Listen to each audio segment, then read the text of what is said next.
When I agreed to Patricia's absurd demand on my wedding day, I saw the look of triumph on her face. She thought she'd won, and that I'd back down like I always had before. But this time was different. This time, I had a plan that would make her reevaluate her actions. When I got engaged to Ethan, I knew I wasn't just marrying him. I was also marrying into his tight-knit, borderline suffocating relationship with his mother, Patricia. She loved Ethan fiercely, and while that's usually a good thing, in this case, it felt like I was competing with her for his attention. From the moment we announced our engagement, Patricia seemed to think it was her wedding, not mine. "Oh, Julia, lilies are too plain for a wedding," she'd said during our first meeting with the florist, wrinkling her nose. "Roses are more elegant. Ethan loves roses, don't you, sweetheart?" Ethan had nodded absent-mindedly, scrolling on his phone. I just smiled as I reminded myself to pick my battles. But it wasn't just the flowers. The thing is, she had opinions on everything. And guess what? She even had the audacity to tell me what to wear on my big day. "Are you sure you want to wear something so fitted?" she asked during a fitting. "It might be uncomfortable for the ceremony." I laughed it off, but deep down, I was fuming. I let it slide because I knew arguing with Patricia meant trying to move a boulder uphill. Explaining anything to her wasn't worth the effort because she had this "I know I'm always right" kind of attitude. One evening, I invited her over for dinner, hoping to bridge the gap. I spent hours cooking Ethan's favorite lasagna from scratch, with garlic bread and a Caesar salad. When she arrived, I greeted her warmly, trying to make her feel welcome. When Ethan tasted the lasagna, he couldn't help but praise my cooking skills. "Wow, this is amazing, Jules," he said. "I love it." But Patricia couldn't watch her son speak in my favor. "Well, of course, it's good," she said, her voice dripping with sarcasm. "Lasagna isn't exactly rocket science, is it?"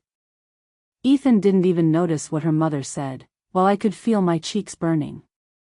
"I'm glad you like it, Ethan," I said softly, forcing myself to stay calm. Later that evening, as I cleared the plates, she cornered me in the kitchen. "Julia," she began, "I know you mean well, but a man like Ethan needs more than just a pretty face and a passable lasagna.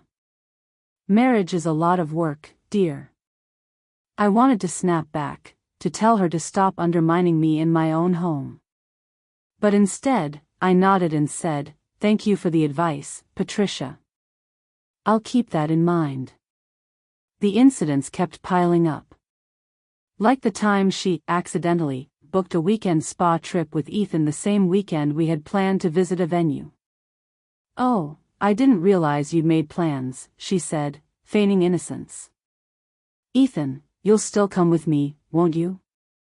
And, of course, he did. But even with all of that, I never expected Patricia to pull a stunt at the wedding itself. That was the moment I realized I couldn't stay silent anymore. The day of the wedding was beautiful. Bright skies, a gentle breeze, and the kind of warmth that made everything feel just right. I should have been focused on the joy of marrying Ethan, but the moment Patricia arrived, it was clear the spotlight wasn't mine to keep. She stepped out of her car in a white, floor-length lace dress with glittering rhinestones, a small train trailing behind her. For a second, I thought she'd accidentally swapped dresses with me. Then I realized it wasn't an accident. "Ethan, darling. Look at you." Patricia beamed, rushing over to him as I stood just a few feet away. "Doesn't he look like the most handsome man in the world, Julia?" she asked, not waiting for an answer as she smoothed his tie and kissed his cheek. I smiled tightly. "He does, Patricia. You must be so proud." "Oh, I am," she gushed. "He's always been my rock, my number one." That was Patricia's signature move. to make sure everyone knew exactly where she stood in Ethan's life. At that point, I reminded myself to breathe. This was my day, not hers. Or at least, it was supposed to be. When it was time for the reception, I was ready to let go of the small jabs and focus on enjoying the evening. Ethan and I walked to the head table, hand in hand, smiling at our guests. But just as we reached our seats, I noticed Patricia hovering nearby. Before I could process what was happening, she grabbed a chair from a nearby table, dragged it loudly across the floor, and wedged it right between Ethan and me. "There," she announced, plopping down with a smug smile. "Now I can sit next to my son. I wouldn't want to miss a moment with him on such a special day." A ripple of gasps spread through the room. I glanced at Ethan, waiting for him to say something, anything, to put this situation right. Instead, he just shrugged. "Patricia, this is the bride and groom's table," I said. "We're supposed to sit together." But Patricia wasn't one of those people who'd understand so easily. "Oh, Julia," she sighed. "Don't be so sensitive. I am the most important woman in his life, and I always will be. You should respect that." That's when Ethan finally spoke up. But he didn't say what I wanted him to. "It's fine, babe," he said, as if this were no big deal. "It's just a chair." Just a chair, I thought. Just a chair? All right. "You know what, Patricia?" I said with a sweet smile. "You're absolutely right. Let's do it your way." Her face lit up with surprise, and she grinned as though she'd won. Little did she know, I had a plan in my mind that would make her face flush with embarrassment. Patricia leaned back in her chair, basking in what she clearly thought was her victory. Meanwhile, Ethan busied himself greeting guests as though nothing unusual had happened. I stayed seated for a few minutes as I forced a smile and pretended to go along with the charade. But inside, I was seething. "Excuse me for a moment," I said, standing up and smoothing my dress. "I need to step away for a bit." Neither Patricia nor Ethan paid much attention as I walked toward the hallway. Once I was out of sight, I pulled out my phone to make an important call. "Hi, this is Julia," I said, my voice calm and composed despite the fire burning inside me. "I need to make a last-minute adjustment to the cake." "Yes, I know it's short notice, but it's really important." The person on the other end hesitated for a moment before asking for details. I smiled to myself, knowing this would be worth every extra penny. "I'll send you a photo right now," I continued. "Just follow the instructions, and make sure it's delivered before the cake cutting. Can you make it happen?" The answer was a tentative yes, and I quickly sent over the picture and specifics. "Perfect," I said. "Thank you so much." After hanging up, I took a moment to collect myself, adjusting my veil and letting the grin tugging at the corners of my lips fade into a neutral expression. By the time I returned to the head table, Patricia was still holding court, reliving one of Ethan's childhood stories for the 100th time. I sat down quietly, keeping my eyes on her and mentally counting down the moments until my plan unfolded. Then came the time for the first dance, and I was ready for Patricia's next move. Sure enough, as the music started and Ethan extended a hand toward me, Patricia swooped in like a hawk. "Oh, Ethan, let's show them how it's done," she said, grabbing his hand and practically dragging him to the dance floor before I could respond. I stood there and watched as they swayed to the music. Patricia beamed as she danced with her son, while the guests exchanged uneasy glances. "That's unusual," I heard one guest murmur. "Isn't the first dance supposed to be with the bride?" another whispered. But I just smiled, keeping my expression serene. If anyone thought I was upset, they were wrong.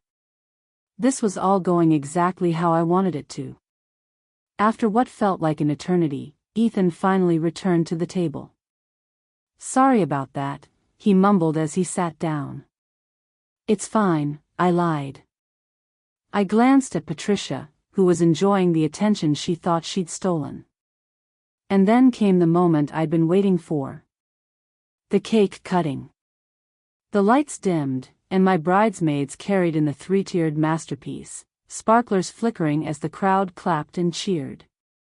Patricia's smile widened as the cake approached, but when it came fully into view, she looked at it with wide eyes. Perched on top of the cake were two figurines, and they were not of a bride and groom. Instead, they showed a groom and his mother, posed arm in arm. The resemblance was uncanny. Ethan's tie and Patricia's pearl necklace were all there. Surprise. I cheered. "How's the cake, Patricia?" "Julia." She stammered, her voice trembling. "What is this supposed to mean?" I stood up slowly with the microphone in my hand. "Patricia, Ethan," I smiled as I looked at them. "I wanted to honor the bond you two share. It's clear to everyone here that you're the real pair of the evening. So, please cut this beautiful symbol of your relationship together. You deserve it." The room erupted into murmurs, a few stifled giggles escaping here and there. Patricia's hands shook as I placed the knife in her grasp. "Go on," I said sweetly. "Everyone's watching." Patricia looked to Ethan, her eyes pleading, but he was too stunned to speak. "Julia," she hissed through gritted teeth. "This is inappropriate." "Inappropriate?" I echoed with mock surprise. "Oh, Patricia, don't be so sensitive. After all, you're the most important woman in his life. Isn't that what you've been telling me?" A ripple of laughter spread through the guests, and I knew I had them on my side.